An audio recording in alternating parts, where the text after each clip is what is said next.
gallimardmontréal.com.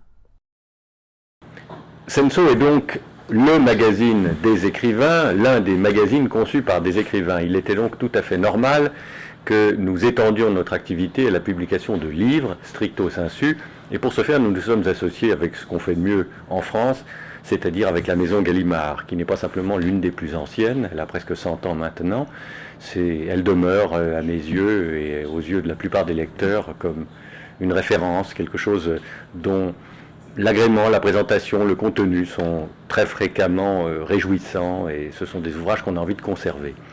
Alors on a eu l'idée avec Gallimard de créer une série à l'intérieur de leur collection de poches bien connue et qui s'appelle Folio, et nous avons donc créé Folio Senso. Ce sont des livres au format de poche qui valent peu d'argent, on tenait à ça, et qui sont tous des ouvrages inédits directement publiés au format de poche et qui reprennent certains des canons en quelque sorte de Senso, c'est-à-dire un texte de très bonne qualité et une maquette ainsi qu'une illustration particulièrement travaillée. Alors 4 sont parus au cours de cette année 2007, 4 paraîtront au début de l'année prochaine, dans le désordre, Paris Portrait, qui est une promenade dans 4 quartiers de Paris par 4 écrivains familiers de Senso, car tous les écrivains requis pour cette collection sont des collaborateurs du magazine.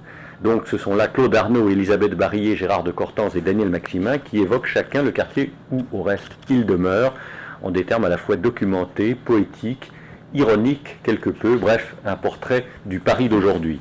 À ça s'ajoute un livre que je trouve également formidable, un livre sur le Liban, sur Beyrouth, sur l'enfance dans ce pays martyr, vécu par André Berkoff, journaliste et écrivain bien connu, qui est retourné pour les besoins de cet ouvrage dans son pays natal. André Berkoff a vécu 25 années à Beyrouth et il s'en souvient en même temps qu'il évoque la situation pour le moins problématique du pays du Cèdre. Je dois dire que pour être allé avec lui lancer ce livre à Beyrouth il y a quelques mois, j'ai pu mesurer à quel point sa sensibilité et en même temps son goût de la vie, qui est commun à tous les Libanais, avait trouvé sur place un écho. Je ne doute pas qu'il en trouve un également ici au Québec. Et puis le grand Alain Gerbert. Alain Gerbert est quelqu'un que nous aimons infiniment, qui est certainement le meilleur écrivain de jazz en langue française aujourd'hui. Il a consacré aux grandes figures de cette musique tellement sublime des ouvrages volumineux, considérables et définitifs, mais là c'est autre chose. Alain Gerbert a voulu s'arrêter au long de quelques chapitres sur des personnalités pour certaines très connues, Miles Davis par exemple, ou Chet Baker, mais d'autres beaucoup moins, Jack Teagarden par exemple, et aussi se promener dans certaines des villes qui ont vu s'illustrer, se développer la musique de jazz, comme par exemple Kansas City, qui est moins connue peut-être que la Nouvelle-Orléans.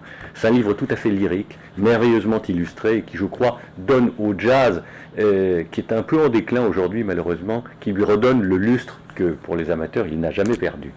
Et puis vous ne m'en voudrez pas d'évoquer mon propre ouvrage, qui s'intitule Décalage horaire. Je ne saurais en dire du bien, évidemment. Disons simplement que c'est une sorte d'éloge et de la littérature et du voyage dont je tiens depuis bien longtemps que les deux vont parfaitement ensemble. Bonne lecture au pluriel. gallimardmontréal.com.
gallimardmontréal.com